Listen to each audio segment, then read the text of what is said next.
سال درخشان گذشت و امروز امارات به خاطر دستاوردهای فوق‌العاده‌اش جهان رو به خودش خیره کرده و همه اینها به خاطر چشمانداز اصولی و فوق‌العاده شیخ زاید پدر اماراته که امارت‌ها رو در کنار هم قرار داده و باعث اتحاد شده تا حاکمان این کشور افتخارآفرین شوند. من امروز در پارک الاتحاد شارجه هستم، جایی که پشت سر من نماد اتحاد رو می‌بینید. اتحاد بین ابوظبی، دبی، شارجه، عجمان، فجیره، ام-القبین و رأس الخیمه.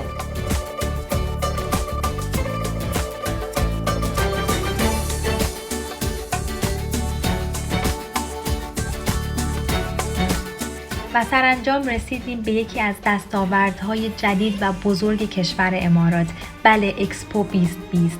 اکسپو 2020 یک نمایشگاه جهانیه که از 1 اکتبر 2021 تا 31 مارس 2022 توسط دبی در امارات متحده عربی میزبانی میشه.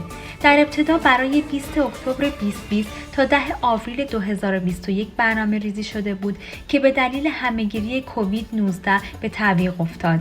این رویداد جهانی موقعیت بسیار خوبی برای شرکت کننده ها ایجاد کرد تا از طریق نمایشگاه بتونن کشور، فرهنگ و دستاوردهاشون رو به دنیا معرفی کنن. در نزدیکی 50مین سالگرد روز ملی امارات این نمایشگاه مصداق کاملی از اتحاده.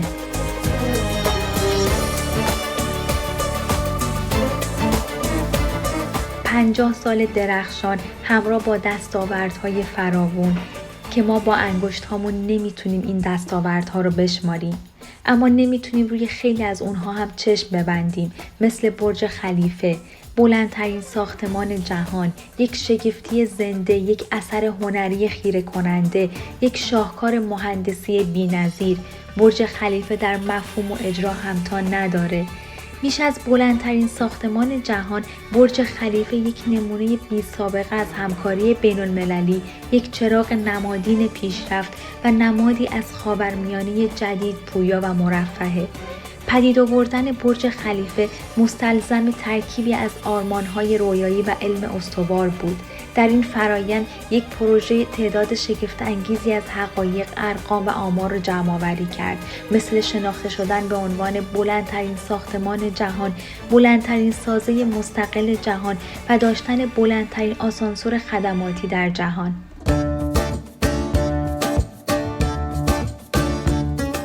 یکی دیگه از شگفت‌انگیزترین و افتخار آفرین ترین دستاوردهای امارات متحده عربی مأموریت مریخ امارات بود. کاوشگر امید اولین کاوشگری بود که تصویر کاملی از جو مریخ و لایه‌های اون در زمان رسیدن به مدار سیاره زرق در سال 2021 ارائه داد.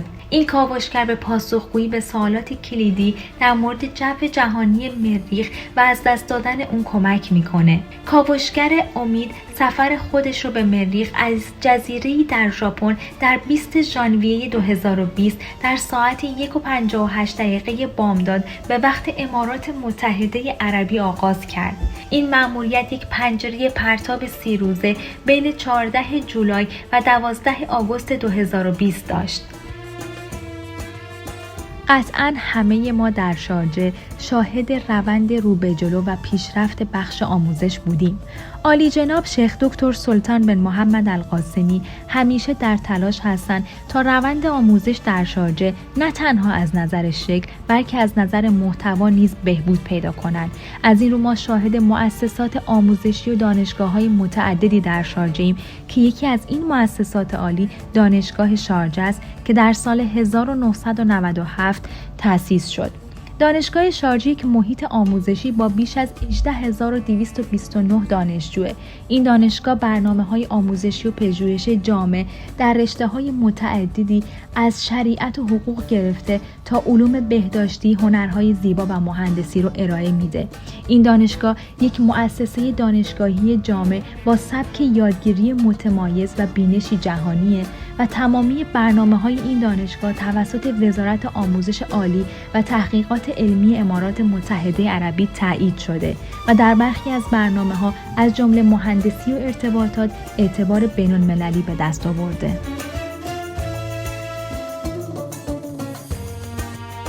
انسان‌ها سالهای سال با رصد کردن آسمون و ستاره‌ها به روز و شبشون معنا می‌بخشیدن. از این رو ما می‌بینیم که آکادمی‌های نجوم فراوانی سرتاسر دنیا ایجاد شدند. یکی از اون آکادمی‌ها آکادمی نجوم، علوم و فناوری فضایی شارجه است که در سال 2015 تحت حمایت عالی جناب شیخ دکتر سلطان بن محمد القاسمی، عضو شورای عالی، حاکم شارجه و رئیس دانشگاه شارجه افتتاح شد. هدف این مرکز توسعه و ترویج آموزش در ارتباط با نجوم و علوم فضایی در جهان عرب به طور کلی و امارات متحده عربی به طور خاص به منظور تبدیل شدن به مقصدی برای علم، تحقیق و آموزشه. این آکادمی دارای جاذبه‌های فراوونیه که مهمترین اونها عبارتن از افلاک نما، نمایشگاه نجوم، نمایشگاه فضا، نمایشگاه کیهان در قرآن کریم، رصدخانه نجوم و پارک کیهانیه.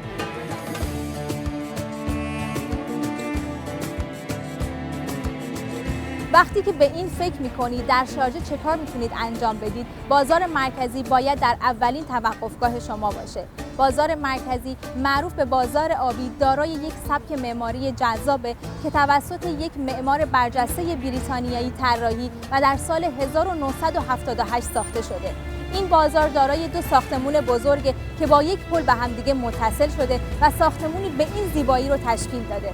این بازار نقطه عطف نمادین در نقشه شارجه است و همچنین یکی از پرجلوه ترین ساختمان‌های این شهره. این بازار همچنین نماد تاریخ امارات متحده عربیه که بر روی اسکناس پندرهمی برجسته شده. کتابخونه‌ها همیشه یک محلی برای ایجاد همبستگی بودند. همبستگی بین مخاطب و کتاب. برای همین بودن یک کتابخانه عمومی در هر جای جهان واجبه.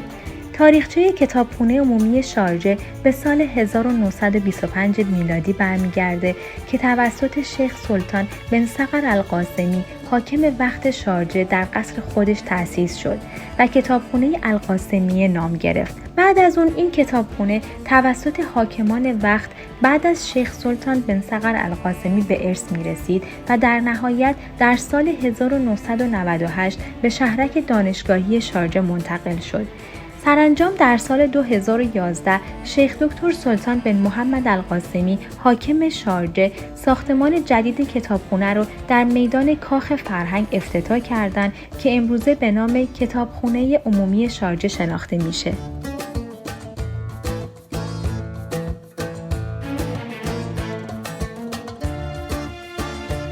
نمایشگاه بین‌المللی کتاب شارجه هر ساله با یک شعار خاص به شهر شارجه سر میزنه و میزبان تعدادی زیادی از ناشران از نقاط مختلف جهانه و همینطور علاقه‌مندان به علم و ادب و فرهنگ رو در کنار هم جمع میاره. امسال هم نمایشگاه بین‌المللی کتاب شارجه با شکوه هرچه تمام 40مین دوره خودش رو پشت سر گذاشت. این نمایشگاه که در سال 1982 توسط عالی جناب شیخ دکتر سلطان بن محمد القاسمی حاکم شارجه راه اندازی شد، توقف هر ساله‌ای برای دوستداران کتاب و کتابخوانی شده. امسال این نمایشگاه به عنوان بزرگترین نمایشگاه جهان شناخته شد که دنیای جدید رو برای تمامی علاقه‌مندان ساخت. بیش از 1500 ناشر از 83 کشور یک دوره 10 روزه فراموش نشدنی را برای بازدید کننده ها ساختند. این نمایشگاه با هدف تشویق به کتاب و کتابخوانی هر ساله در خدمت تمام دوستداران ادب و فرهنگه.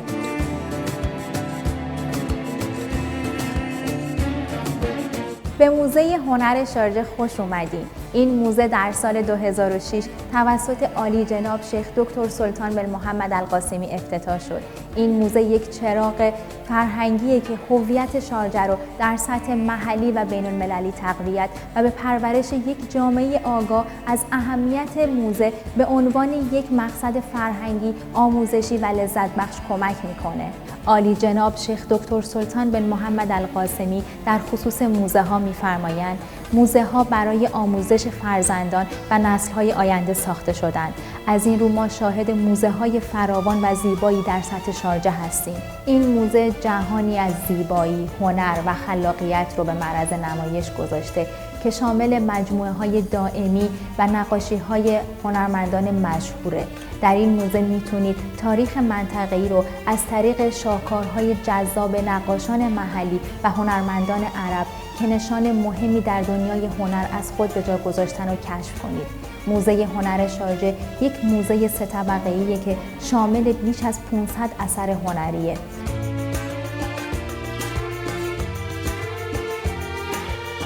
برای امارات متحده عربی افتخار بزرگی بود که شارجه توسط یونسکو به عنوان پایتخت جهانی کتاب در سال 2019 به رسمیت شناخته شد و به پاس تلاش‌های مصمم و استوار این شهر در ترویج کتاب و سوادآموزی و اطلاع جنبش فرهنگی در این کشور بود. برنامه سالانه پایتخت جهانی کتاب استفاده از قدرت کتاب برای پر کردن شکاف‌ها، از بین بردن باورهای غلط و ایجاد ارتباط بین همه مردم الهام گرفته شده. 6 هدف اصلی این بخش شامل افزایش آگاهی بیشتر در مورد کتاب و کتابخوانی، پرورش محیطی از دانش، متحد کردن جوامع، ارج نهادن به میراث امارات متحده عربی، توانمندسازی کودکان و جوانان و توسعه بیشتر صنعت انتشارات امارات متحده عربیه. برای جامعه امارات متحده عربی سال 2019 سالی منحصر به فرد و پر از جنبش‌ها و لذت‌های ادبی بود.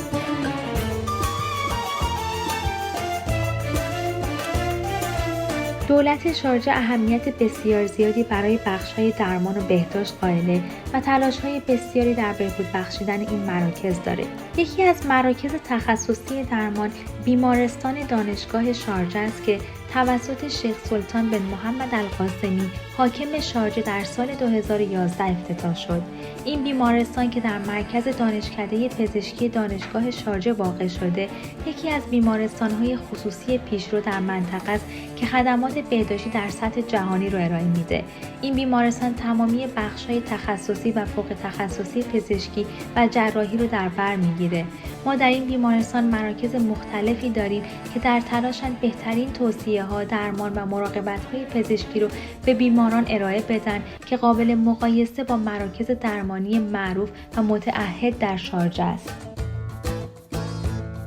این روزها بحث‌های زیادی در مورد سرزمین سبز و پایدار به گوشمون میخوره و در این خصوص سازمان‌های زیادی در حال فعالیتن.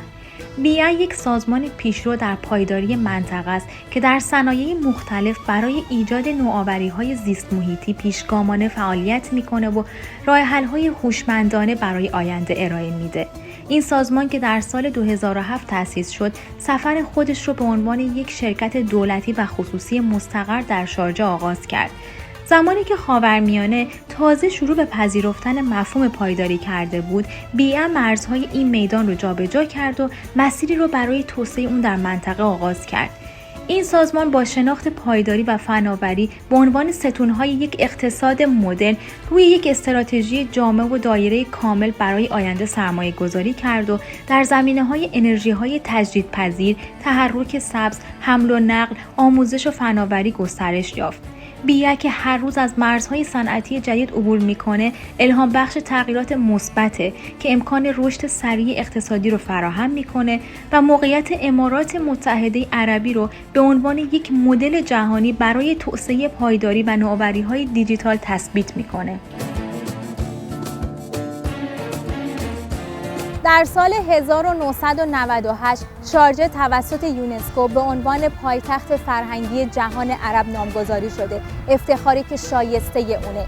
این شهر میراث خودش رو از طریق آثار هنری و تاریخ به نمایش داده شده در چندین موزه و نمایشگاه زنده نگه داشته. یک منطقه اختصاصی منحصراً به نام منطقه میراث فرهنگ شارجه به دلیل موزه هایی که از بهترین ها در امارات متحده عربی هستن مشهوره و این نتیجه یک امارت پر جنب و جوش و مدرنه که با نگاهی محترمانه به تاریخ خود چشم به آینده‌ای روشن داره. منطقه میراث فرهنگی شارجه دارای ساختمان‌های جالبیه که به تاریخ امارات متحده اختصاص داره. این بنای زیبا رو که می‌بینید به افتخار شهر شارجه به عنوان پایتخت فرهنگی جهان عرب به یاد بود بنا شده. به دنیای رنگارنگ پروانه ها خوش اومدیم. اینجا خانه پروانه شارجه در جزیره النوره که بیش از 500 پروانه در این مکان محبوب توریستی زندگی میکنند. خانه پروانه‌ای خودش یک شاهکار از معماری مدرنه که ساختار بیرونی اون از فولادهای حفره‌دار با طراحی ارگانومیک برای ورود نور خورشیده. این سازه که از فضای داخلی کنترل شده دما و رطوبت برخورداره بیش از 20 گونه مختلف از پروانه‌ها رو در خودش جا داده. همچنین اطلاعات جامعی در مورد گونه‌های بومی منطقه رو در اختیار شما میذاره. خانه پروانه در سال 2015 افتتاح شده و در سال 2016 جایزه بهترین معماری برای طراحی منحصر به فرد در استفاده از فلز به روشی نوآورانه دریافت کرد و در همون سال برنده جایزه آیکونیک که از بزرگترین جوایز مستقل بین‌المللی در معماری و طراحی شد. روزهای تئاتر شارجه از اون دست فعالیت‌های هیجان انگیز و بسیار خلاقانه در شارجه است. این رویداد سالانه که در سال 1984 راه اندازی شد، گروه‌های تئاتر محلی و عربی رو برای رقابت در برنده شدن جایزه شارجه برای خلاقیت تئاتر عرب به این شهر میاره. این گروه‌ها توسط هیئت داوران متشکل از شخصیت‌های تئاتر، منتقدان و نویسندگان از امارات و سایر کشورها مشاهده خواهند شد.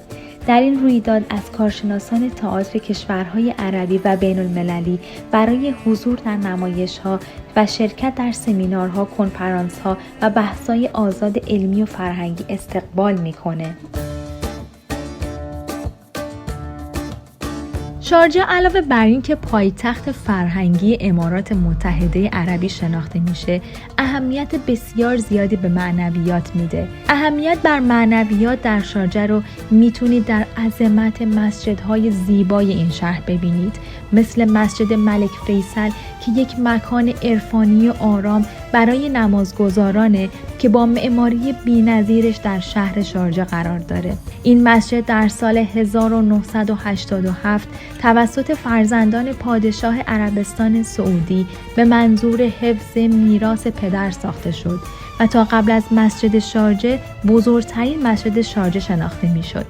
طبقه دوم این مسجد در اختیار اداره امور اسلامی و اوقاف شارجه است که شامل یک کتابخانه عمومی با دارا بودن حدود 7000 جلد کتاب در زمینه اندیشه و تاریخ اسلامی، شریعت و احادیث اسلامی، علاوه بر آثار فرهنگی، ادبی و علمیه.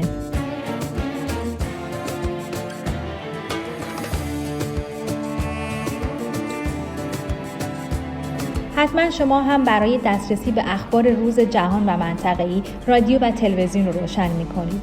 اداره رادیو و تلویزیون شارجه یک مقام دولتیه که با توسعه بخش رسانه در امارت شارجه مرتبطه که میزبان تعدادی از شبکه‌های تلویزیونی و رادیویی مثل کانال شارجه، کانال ورزشی شارجه، کانال الشرقیه از کلبا، کانال الوسطی از الزید، کانال 2 شارجه، رادیو شارجه، رادیو قرآن کریم از شارجه، آموزش رسانه‌ای مرکز شارجه است. این مرجع تعدادی از اهداف اصلی رو مشخص و مسیر اون رو ترسیم میکنه که مهمترین اونها عبارتند از کمک به توسعه کادر رسانه‌ای ملی که بتونن همگام با الزامات دوران توسعه باشن، تقویت نقش رسانه‌ها به ویژه در حوزه خانواده، توسعه عملکرد رسانه‌ای مبتنی بر حرفه‌ای‌گری، تعالی، خلاقیت، آزادی مسئولانه و پایبندی به اخلاق رسانه‌ای. شیخ دکتر سلطان بن محمد القاسمی کانال شارجه را با نام تلویزیون امارات متحده عربی از شارجه در سال 1989 افتتاح کرد تا نشون دهنده چراغی از ادبیات فکری، فرهنگ و ارزش‌های اصیل به ویژه در منطقه باشه. دولت شارجه سالهاست که کودکان را محور توجه قرار داده. سازمان کودکان شارجه در سال 1985 تحت دستور عالی جناب شیخ دکتر سلطان بن محمد القاسمی عضو شورای عالی حاکم شارجه در امارت شارجه تأسیس شد. اهداف این مرکز از زمان تأسیس و تحت نظارت دقیق همسر عالی جناب شیخ جواهر بنت محمد القاسمی رئیس شورای عالی امور خانواده بر ایجاد فرصتی برای شکوفایی استعدادهای کودکان 6 تا 12 سال متمرکز بوده که سرگرمی‌های خودشون رو در زمینه‌های مختلف تمرین می‌کنن و در نتیجه به رشد شخصیت کودکان کمک می‌کنه. این کار از طریق در دسترس قرار دادن مجموعی از فعالیت‌هایی که در یک محیط محرک انجام میشه در اختیار کودکان قرار میگیره.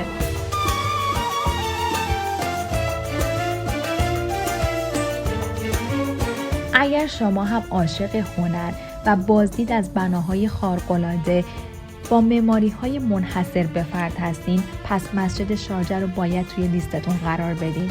مسجد شارجه بزرگترین مسجد در شهر زیبای شارجه است که ساخت این مسجد به دستور دولت شارجه انجام شد. این بنای عظیم و مقدس با معماری خارق‌العاده توسط عالی جناب شیخ دکتر سلطان بن محمد القاسمی عضو شورای عالی امارات و حاکم شارجه در سال 2019 افتتاح شد.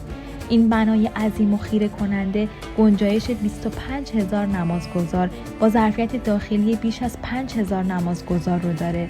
سالن جلویی و لابی‌های کناری میتونن 6,000 نمازگزار رو در خودشون جای بدن، در حالی که حیاط بیرونی مسجد میتونه میزبان 13,500 نمازگزار دیگه باشه. نمازخانه‌های اصلی این مسجد با خطوط قرآنی تزیین شده و دارای لوسترهای بسیار خیره کننده است.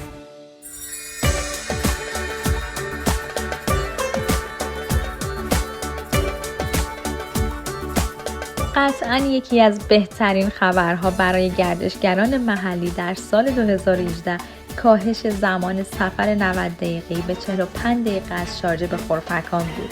بزرگراه جدید شارجه خرفکان فاز جدیدی در توسعه زیرساخت‌ها و امکانات گردشگری در شهر ساحلی شرقیه. این جاده یکی از چندین پروژه‌های راه‌اندازی شده توسط حاکم عالی‌قدر شارجه در سالهای اخیر بوده. بهترین بخش سفر در این جاده 89 کیلومتری رد شدن از میان بیابون‌ها، دشت‌ها و کوه‌هاست. رد شدن از 7 گذرگاه زیرزمینی و 5 تونل هیجان این سفر کوتاه را دوچندان کرده و همینطور جاده کلبا که توسط شیخ دکتر سلطان بن محمد القاسمی راه اندازی شد، از برجسته ترین پروژه های عمرانی و خدماتی و گردشگری امارات به منظور توسعه شهر کلباست و زمان سفر بین شارجه و کلبا را از 90 دقیقه به 60 دقیقه کاهش داده. شهر شارجه پایتخت هنری امارات متحده عربیه و همه ما اینو میدونیم که به داشتن ساحل‌های زیبا نیز مشهوره. فقط کافیه یک بار از شارجه بازدید کنید و مطمئن باشید یکی از خاطره انگیزترین سفرهاتون رو تجربه می‌کنید. جشنواره تئاتر خرفکان یک رویداد آزاد برای گروه‌های تئاتر کشورهای عربی و اسلامی با گروه‌های سنی مختلفه که میتونه مقصدی برای داشتن یک تجربه خوب باشه. سکوهای روباز در کنار ساحل میزبان چندین نمایش و اجرای موسیقی از فرهنگ‌ها و سنت‌های مختلفه که همگی به شکل ایدئال با محیط شهر خرفکان طراحی شدند. هدف این جشنواره ترویج ارزش اجتماعی و فرهنگی تئاتر. این آمفی‌تئاتر مکان برجسته فرهنگی در امارت شارجه است که در خرفکان واقع شده. شیخ دکتر سلطان بن محمد القاسمی حاکم شارجه آمفی‌تئاتر را در 14 دسامبر 2020 افتتاح کرد. صدای آرامبخش آب با چشم‌انداز زیبا همون چیزیه که هر کسی بعد یه هفته پرکار بهش نیاز داره. چه چیزی لذت بخشتر از تفریح در کنار یه آبشار شگفت‌انگیز میتونه باشه؟ بله، آبشار خرفکان نشون دهنده ادغام طبیعت با فناوری مدرن در اماراته. شهر خرفکان به خاطر چشمه‌های معدنی، سواحل و فعالیت‌های ورزشی آبی و ماهیگیری محبوبه که پس زمینه کوه‌های ناهموار هاجر و صخره‌ها این مکان رو دیدنی تر کرده. آبشار خرفکان بر روی صخره‌های طبیعی قرار داره که مشرف به کرنیش خرفکانه. ارتفاع آبشار از سطح دریا 43 متر با طول 45 متر و عرض 11 متره. این آبشار دیدنی در سال 2014 توسط حاکم هنردوست شارجه افتتاح شد و امروز مقصد اصلی توریست ها و مردم های محلیه. این آبشار همینطور بازدید کننده ها رو به راحتی توسط آسانسورها و راهروهایی که تهیه دیدن به آمفی‌تئاتر خرفکان راهنمایی می‌کنند. امارات متحده عربی به یکی از مناطق اصلی برای تجارت در جهان تبدیل شده. از این رو تجار مختلفی از سر تا سر دنیا به این کشور اومدن و سرمایه گذاری کردن و همینطور برای صادرات و واردات میتونن به بنادر مختلف در این کشور دسترسی داشته باشن. یکی از اون بنادر بندر خرفکانه. بندر خرفکان یکی از پیشروترین بنادر حمل و نقل در جهان به شمار میره که در مسیر ساحل خرفکان به جزیره کوسه تعداد زیادی جرثقیل دروازه‌ای از روی قایق قابل دیدنه. کیت ناتال مدیر بازرگانی گولفتینر که مدیریت بندر خرفکان رو به عهده داره اظهار میکنه که امکانات در بندر در حال گسترشه تا کشتی‌های غول‌پیکری مثل توسکا رو در خودش جای بده. از سال 1971 تا سال 2021 50 سال درخشان، 50 سال شگفت‌انگیز. بعد از گفتن در مورد دستاوردهای بین‌المللی امارات متحده عربی و همچنین نشون دادن بناهای تاریخی و فرهنگی شهر شارجه، شاهد پیشرفت سریع این شهر به لطف عالی جناب شیخ دکتر سلطان بن محمد القاسمی بودیم که دنباله‌رو چشم‌اندازهای ویژه پدر امارات شیخ زاید بودند. به جزیره پرچم رسیدیم. جزیره پرچم یک مکان توریستی و ساحلی محبوب در شهر شارجه است که به شما نوید یک تجربه مفید رو میده. جزیره پرچم یکی از 3 مجمع الجزایریه که در تالاب خالد واقع شده. این جزیره با میله معروف پرچم شهرت داره که به امارات ادای احترام میکنه. این میله پرچم بلند یک جاذبه مرکزیه که این جزیره عموماً به اون شهرت داره و شما در آخر میتونید عظمت این اتحاد رو درست همینجا ببینید. اتحاد 7 برادر، 7 حاکم فرهیخته که 50 سال برای این کشور افتخار آفرینی کردند و جز شادی برای کشور و ملت چیزی به ارمغان نیاوردند. خدایا در زیر پرچم امارات این 7 برادر را همیشه پایدار و متحد نگه دار. 50مین سالگرد روز ملی امارات مبارک باد.